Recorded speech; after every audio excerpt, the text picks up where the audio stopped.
अस्सलाम वालेकुम दोस्तों, लाहौर कलंदर्स ने मुल्तान सुल्तान को एक स्कोर के फ़र्क से हराकर इस साल पीएसएल की ट्रॉफी को अपने नाम कर लिया है और जीतने वाली टीम को मिले हैं 12 करोड़ रुपए। जी हाँ, 12 करोड़ रुपए, जो आप जैसे और मेरे जैसे आम से लोगों के लिए एक बहुत ही बड़ी रकम होगी। मगर एक पीएसएल की टीम के लिए आखिर इसकी क्या ही वैल्यू होगी, जहां लाहौर कलंदर्स की कीमत 2015 में 25.1 मिलियन थी, जो कि तकरीबन 697 करोड़ रुपए बनते हैं। और मुल्तान सुल्तान जैसी टीम, जो कि इस वक्त की सबसे महंगी टीम ही कंसीडर की जा सकती है, क्योंकि 2018 में उसकी कीमत 42.6 मिलियन डॉलर्स थी, जो कि लगभग 1100 करोड़ रुपए बनती है। और इसी तरह बाकी सब टीमों की कीमतें भी कई सौ करोड़ों में हैं। तो आखिर इतने 100 करोड़ों की टीमें 12 करोड़ रुपए के पीछे क्यों भाग रही हैं, या फिर इसके पीछे कोई और वजह है, या फिर मैं यूँ कहूँ कि टीवी स्क्रीन्स पर जो दिखाया जा रहा है वो तो सिर्फ एक ट्रेलर है, और ये जो क्रिकेट के खेल के पीछे असली पैसे का खेल चल रहा है उसकी पिक्चर तो छुपी हुई है। और आज मैं आपको दिखाऊंगा वो पिक्चर, यानी आज हम आपको बताएंगे पीएसएल के बिजनेस मॉडल के बारे में। तो मैं हूं ज़ुहैब सरवर और आप देख रहे हैं मेरा यूट्यूब चैनल। तो बढ़ते हैं वीडियो की तरफ।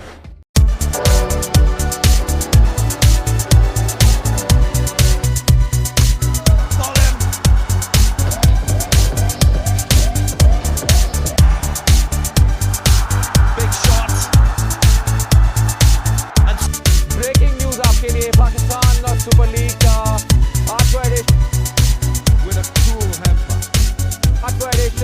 टाइटल लाहौर कलंदर्स ने जीत लिया है।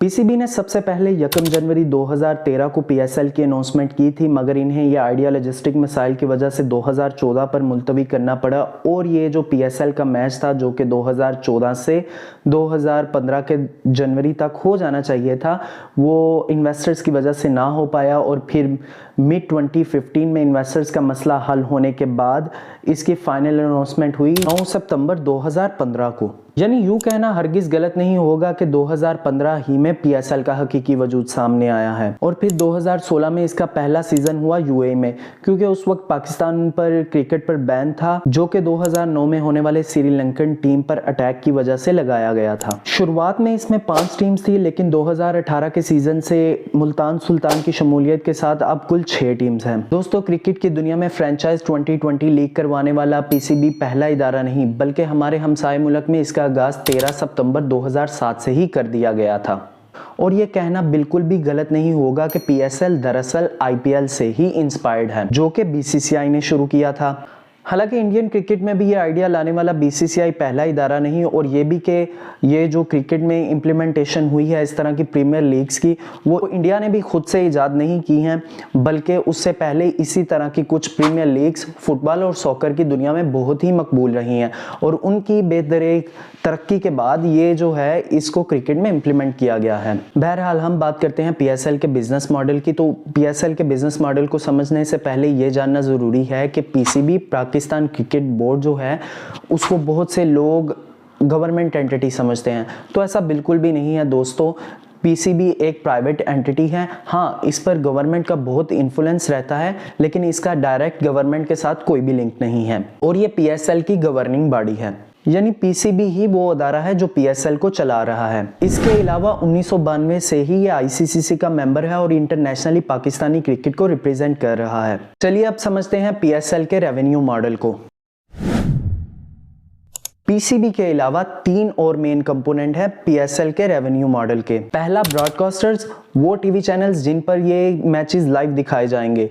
नंबर 2, पीएसएल की टीमें जिन्हें या तो प्राइवेट कंपनीज ओन करती हैं या फिर प्राइवेट इंडिविजुअल्स, जैसे कि कराची किंग्स को एआरवाई और फवाद राना साहब लाहौर कलंदर्स को। और तीसरे नंबर पर है स्पॉन्सर, जो या तो डायरेक्टली पीएसएल को स्पॉन्सर करते हैं या फिर उनकी टीम्स को। चौथा है पीसीबी खुद, जो कि एक गवर्निंग बॉडी भी है और इसके मेन कंपोनेंट्स में से एक कंपोनेंट भी है। अभी ये तो था इसका रेवेन्यू मॉडल, और उसके थे 4 कंपोनेंट्स, वो मैंने आपको बता दिया। अभी बात करेंगे इसके सोर्स ऑफ इनकम के, यानी वो जरिया जहां से ये लोग कमाई कर रहे हैं। तो दोस्तों, इनके 2 मेन सोर्स ऑफ इनकम है। Number 1 sponsors, number 2 broadcasters.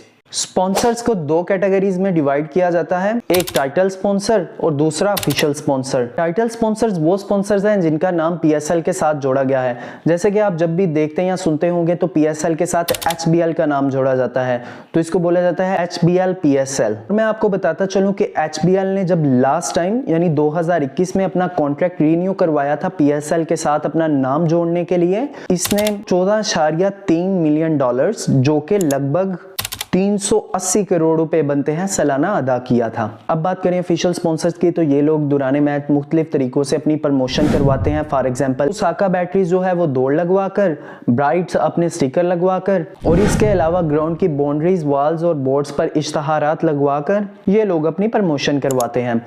तभी तो आपने ये भी सुन रखा होगा गो लूट लो कैच ऑफ द मैच, और टिकटॉक भी इसी तरह की कुछ प्रमोशन करवाता है। तो यहाँ गो लूट लो, ओसाका, ब्राइट और ये सब के सब ऑफिशियल स्पॉन्सर्स हैं। जैसे कि दूसरा सोर्स ऑफ इनकम है ब्रॉडकास्टिंग के राइट सेल करना, यानी पीएसएल के मैचेस को लाइव दिखाने का हक कौन से टीवी चैनल्स के पास होगा, ये चीज़ तय करने के लिए इनसे अच्छी खासी रकम ली जाती है। अभी ब्रॉडकास्टर्स की भी दो टाइप्स होती हैं, एक इंटरनेशनल ब्रॉडकास्टर और दूसरे होते हैं लोकल ब्रॉडकास्टर्स।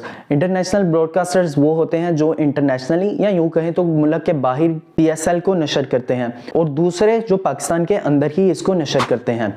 और 2022 से 23 के पीरियड के लिए ब्रॉडकास्टिंग राइट्स का हक हासिल करने के लिए 50% डिमांड में इजाफा देखा गया है, और इसी पीरियड के लिए पीटीवी स्पोर्ट्स और ए स्पोर्ट्स को ये राइट दिए गए हैं, और बाद में इसमें चल के 10 स्पोर्ट्स को भी दे दिए गए। ताहम जो टोटल रकम हासिल हुई इस ब्रॉडकास्टिंग की डील से वो है 24 मिलियन डॉलर्स, जो कि तकरीबन 670 करोड़ रुपए बनते हैं। इसके अलावा पीएसएल के प्रोडक्शन के राइट जो हैं वो ट्रांस ग्रुप इंटरनेशनल को दिए गए हैं, जो कि ऑफिशियल ग्लोबल रिप्रेजेंटेटिव है पीएसएल का। जाहिर है दोस्तों, अगर ये टीवी चैनल्स कई सौ करोड़ों में इसकी रकम अदा कर रहे हैं तो आखिर कुछ सोच समझ कर ही तो कर रहे होंगे। दरअसल दोस्तों, टीवी चैनल्स ना तो सिर्फ इससे अपनी व्यूअरशिप हासिल करते हैं बल्कि इसके अलावा और भी इससे कमाई करते हैं। जैसे कि अगर आपने मैच में आने वाले वक्फे के लिए अपने किसी काम या किसी भी चीज की प्रमोशन करवाने के लिए ऐड चलवानी है तो 10 सेकंड की ऐड के लिए आपको देने पड़ेंगे तकरीबन 15 लाख रुपए। अब जाहिर है जब इतने बड़े लेवल पर मैचेस होंगे तो टीम की तैयारी और ट्रांसपोर्टेशन पर भी तो खर्चा आएगा, और जैसे कि आप अब तक समझ ही चुके होंगे कि प्राइज मनी तो उस खर्च के सामने कुछ भी नहीं है। पर शायद आप ये बात जानकर हैरान रह जाएं कि प्राइज मनी तक पहुंचने से पहले ही ये टीम्स ना तो सिर्फ अपनी जो एक्सपेंसेस है वो कवर कर चुकी होती हैं बल्कि उसके ऊपर भी कई कमाई कर चुकी होती है, क्योंकि ये टीम्स पहले ही पीएसएल के 95% ले चुकी होती है उस कमाई में से जो ब्रॉडकास्टिंग और स्पॉन्सर से आई होती है, और बाकी 5% पीसीबी ने रखा होता है। इसके अलावा इन टीम्स के अपने खुद की भी सोर्स ऑफ इनकम होते हैं। तो पीएसएल की जो टीम्स हैं इनकी अर्निंग नॉर्मली 3 तरीके से होती है। पहला, मैच की सेल होने वाली टिकट्स से, क्योंकि जो मैच में टिकट्स बिकती हैं वो इस टीम को जाती हैं। दूसरा है टीम्स के खुद के स्पॉन्सर्स। आपने टीम्स की वर्दी पर ये स्टिकर्स तो लगे ही देखे होंगे। इन स्टिकर्स को लगाने के लिए टीम्स इन कंपनी से रकम वसूल करती हैं।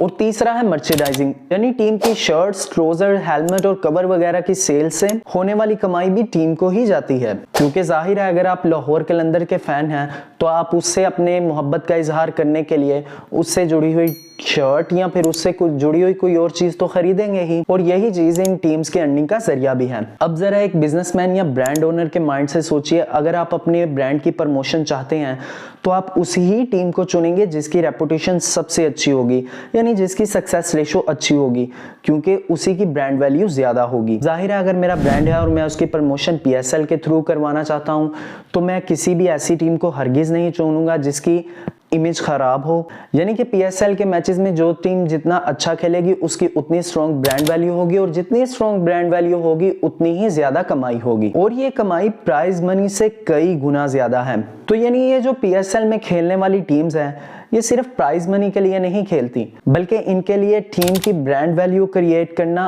और भी ज्यादा मोटिवेशनल है जीतने के लिए, जाए के 12 करोड़ रुपए के।